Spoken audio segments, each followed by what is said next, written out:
First ಮೈಕನ್ನ ಅಷ್ಟೇ ಸೈಜಲ್ಲಿರೋ ವಂಶಿಕ ಅವ್ರು ಇಟ್ಕೊಂಡಿರೋದ್ರಿಂದ ಅವರಿಂದಾನೇ ಮಾತು ಶುರು ಮಾಡೋಣ. ಹೇಳು ವಂಶಿಕಾ.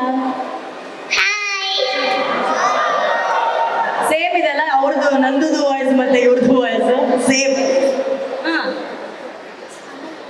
ಆಮೇಲೆ ಏನು ಹೇಳ್ಕೊಟ್ರು ಅಮ್ಮ ಅಂತ ಯೋಚನೆ ಮಾಡ್ತಾ ಇದ್ದಾಳೆ. ನೀನು ಈ ಪಿಕ್ಚರಲ್ಲಿ ಆಕ್ಟ್ ಮಾಡಿದ್ಯಲ್ಲ ವಂಶಿ, ಪಿಕ್ಚರಲ್ಲಿ ಆಕ್ಟ್ ಮಾಡಿದ್ಯಲ್ಲ, ಇಷ್ಟ ಆಯ್ತು ಆಕ್ಟ್ ಮಾಡಿದ್ದಲ್ಲ? ತುಂಬಾ ಇಷ್ಟ ಆಯ್ತು. ಏನ್ ನಿನ್ ಕ್ಯಾರೆಕ್ಟರ್ ಹೆಸರೇನು? ಪರವಾಗಿಲ್ಲ ಬಿಡು. ಹೇಳ್ಕೊಟ್ಟಿದ್ದಾರೆ. Okay done.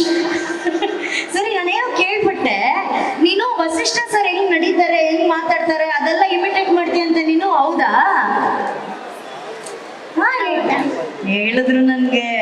ತೋರಿಸ್ತೀಯ, ನಮ್ಮೆಲ್ರಿಗೂ ತೋರಿಸ್ತೀಯ ವಸಿಷ್ಠ ಸರ್ ಹೆಂಗೆ ನಡೀತಾರೆ, ಹೆಂಗೆ ಆಕ್ಟ್ ಮಾಡ್ತಾರಲ್ಲ? ಸರ್ ತೋರಿಸಲ್ಲ ಅವಳು, ವಂಶಿಕಾ ಹಂಗೆ ಆಕ್ಟ್ ಮಾಡಿ ತೋರಿಸ್ತಾಳೆ. ಗೊತ್ತಿಲ್ಲ. ವಸಿಷ್ಠ ಸರ್ ಹತ್ರ ಪರ್ಮಿಷನ್ ತಗೋತೀನಿ. ನಂಗೆ ಗೊತ್ತಿಲ್ಲ ಹೆಂಗ್ ಮಾಡ್ಬೇಕು ಅಂತ. ನಿನ್ಗೆ ಹೇಳ್ಕೊಟ್ಟಿಲ್ವಾ ಅಂತ ನನಗೆ ತಪ್ಪು ಹೇಳ್ಕೊಟ್ರಾ? ಹೌದು, ತುಂಬಾ ಥ್ಯಾಂಕ್ಸ್ ಸರ್. ಇಷ್ಟು ಜನರ ಮುಂದೆ, ಅದು ಡಿವೈನ್ ಸ್ಟಾರ್ ಮುಂದೆ ನನ್ನ ಮರ್ಯಾದೆ. ಪರವಾಗಿಲ್ಲ, ಇದನ್ನ ಯಾವುದು ಹಾಕ್ಬೇಡಿ, ಓಕೆನಾ? ನನಗೆ ಇಷ್ಟು ಉದ್ದ ಬರ್ಕೊಟ್ರು, ಆಕ್ಟಿಂಗ್ ಮಾಡ್ತಾರೆ ವಂಶಿಕ್ ಅವರು ಅಂತ. ಎಷ್ಟು ಹೇಳಿಕೊಡೋದಲ್ಲ ಬೇಬಿ ಅವರಿಗೆ ಒಂಚೂರಾದ್ರು ನನಗೆ. ಸರಿ, ಓಕೆ, ವಸಿಷ್ಠ ಸರ್ಗೆ ಆಲ್ ದ ಬೆಸ್ಟ್ ಹೇಳು. All the best Vasishta Simha. ಓ, Vasishta Simha all the best ಹೇಳ್ಬಿಟ್ರು. ಲವ್ಲಿ. ಸಮೀಕ್ಷಾ ಅವರೇ, ನೀವು ಹರಿಪ್ರಿಯ ಅವ್ರ ಥರ ಇಮಿಟೇಟ್ ಏನಾದರೂ ಮಾಡ್ತೀರಾ? ಇಲ್ಲ